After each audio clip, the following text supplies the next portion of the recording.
বিয়েবাড়ির পোলাও এত সুঘ্রাণ হয় কেন?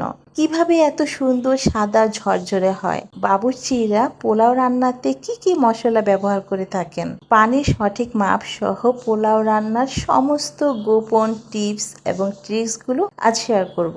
আশা করছি আজকের ভিডিওটি দেখার পর যারা নতুন রাঁধুনি আছেন কিংবা পোলাও রান্না করতে ভয় পান তাদের এখন পোলাও রান্না করা একদম পানির মতো সহজ হয়ে যাবে। আসসালামু আলাইকুম viewers, Annie kitchen and blog চ্যানেলে সবাইকে আরও একবার স্বাগত জানাচ্ছি। আর শুরুতেই বলছি লাইক দিয়ে সম্পূর্ণ ভিডিওটি কন্টিনিউ করবেন। কোনো অংশ যদি স্কিপ করে যান তাহলে অনেক গুরুত্বপূর্ণ টিপসগুলো মিস করে যাবেন। পোলাও রান্না করার জন্য এখানে আমি সুগন্ধি চিনি গুঁড়া পোলাও চাল নিয়েছি 1 কেজি, মানে 4 কাপ পরিমাণ আছে এখানে। এখন পানি দিয়ে আমি একবার ধুয়ে তারপর ভিজিয়ে রাখবো আধা ঘন্টা। আর খুব বেশি কচলিয়ে বারবার কিন্তু ধোয়া যাবে না, এতে করে চিনি গুঁড়া পোলাও চালের যে একটা সুগন্ধি আছে সেটা একদম চলে যাবে। আধা ঘন্টা ভিজিয়ে রাখার পর তারপর স্ট্রেনারে ঢেলে পানিটা ঝরানোর জন্য 10 থেকে 15 মিনিট পর্যন্ত রেখে দেব। আর বাবুর্চিরা সাধারণত পোলাও রান্না করার আগে এই কাজটি করে থাকেন। পোলাও চালগুলোকে আধা ঘন্টা বা 20 মিনিট ভিজিয়ে রাখেন, এতে করে পোলাও চাল একদম সুন্দর ঝরঝরে হবে।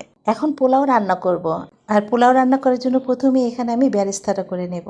আর পোলাও রান্না করার জন্য অবশ্যই এখানে নন স্টিকের প্যান নিতে হবে, এতে করে দেখবেন নিচে দিয়ে পোলাওটা লেগেও যাবে না, আবার পুড়েও যাবে না। আর প্যানটাকে খুব বেশি ভালোভাবে গরম করে নিতে হবে, তারপর এখানে তেল দিতে হবে। এখানে আমি হাফ কাপ পরিমাণ তেল নিয়েছি, আর কোনো রকম এখানে ঘি ব্যবহার করব না, ঘিটা আমি পরে ব্যবহার করব। তেলটা একটু গরম হয়ে আসলে আমি এখানে পেঁয়াজ কুচি দিচ্ছি 1 কাপ।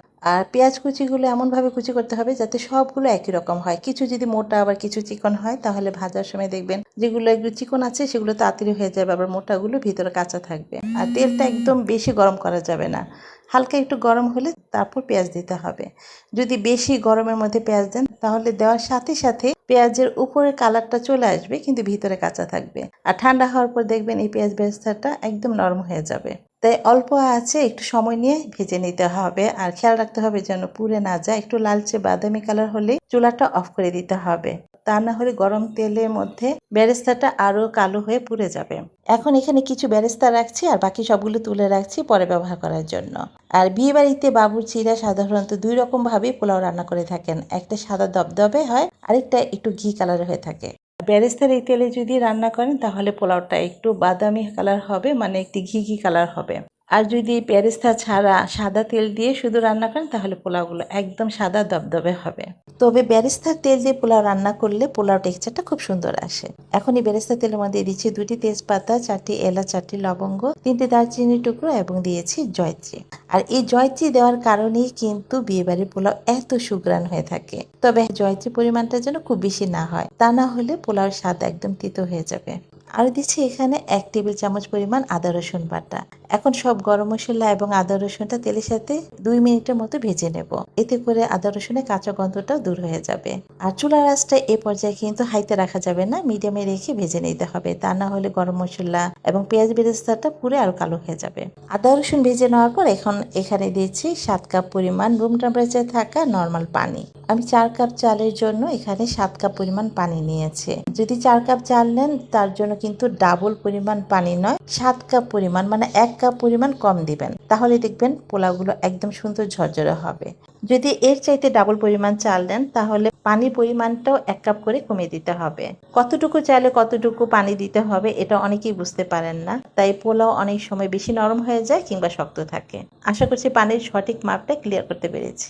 আর দিচ্ছি এখানে 1 টেবিল চামচ পরিমাণ লবণ, আর দিচ্ছি 4 টেবিল চামচ পরিমাণ গুঁড়া দুধ। আর এখানে গুঁড়া দুধটা অবশ্যই ব্যবহার করবেন। বিয়ে বাড়ির পোলাওতে বাবুর্চিরা সাধারণত গুঁড়া দুধ দিয়ে থাকে, তার জন্য পোলাওগুলো সাদা হয় এবং আরো বেশি টেস্টি হয়ে থাকে। গুঁড়া দুধ দেওয়ার সাথে সাথে পানির সাথে ভালোভাবে মিশিয়ে ঢাকনা দিয়ে ঢেকে এ পর্যায়ে চুলার আঁচটা হাইতে রেখে এটাকে জাল দেব, যাতে খুব দ্রুত পানিটা গরম হয়ে যায়।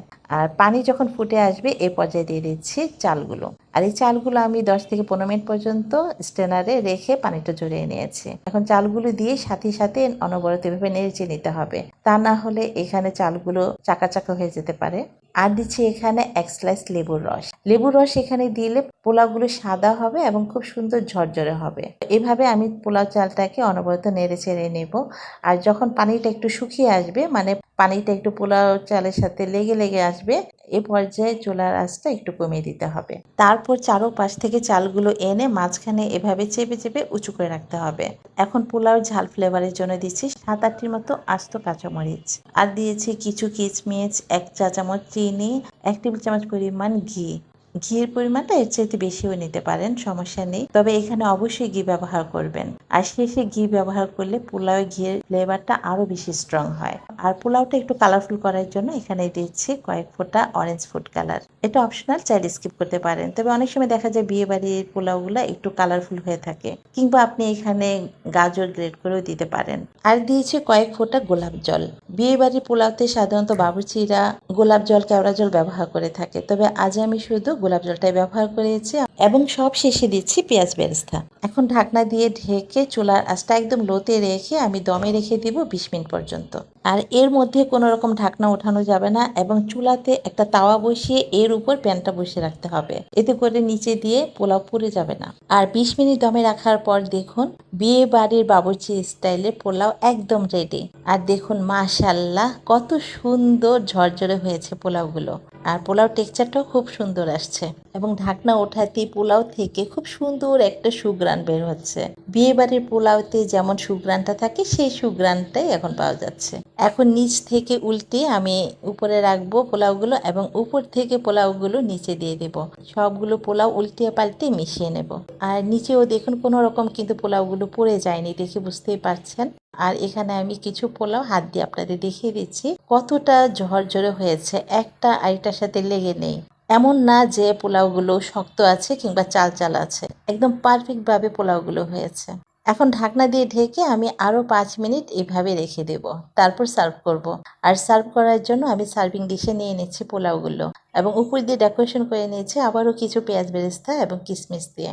আশা করছি আমার আজকের প্রতিটি টিপস ফলো করে যদি আপনারা পোলাও রান্না করেন, তাহলে আপনারাও এমন সুন্দর সাদা ঝরঝরে পোলাও রান্না করতে পারবেন। আমার আজকের ভিডিওটি যদি আপনাদের একটু হলেও ভালো লেগে থাকে, তাহলে লাইক দিয়ে চ্যানেলটি সাবস্ক্রাইব করে রাখবেন, এবং পাশে থাকা বেল বাটনটি অন করে রাখবেন। এতে করে কি হবে, আমি যখনই কোনো নতুন কোনো ভিডিও আপলোড করব, সাথে সাথে আপনাদের কাছে নোটিফিকেশন চলে যাবে। আজকের মতো এখানে বিদায় নিচ্ছি। সবাই ভালো থাকুন, সুস্থ থাকুন। আল্লাহ হাফিজ।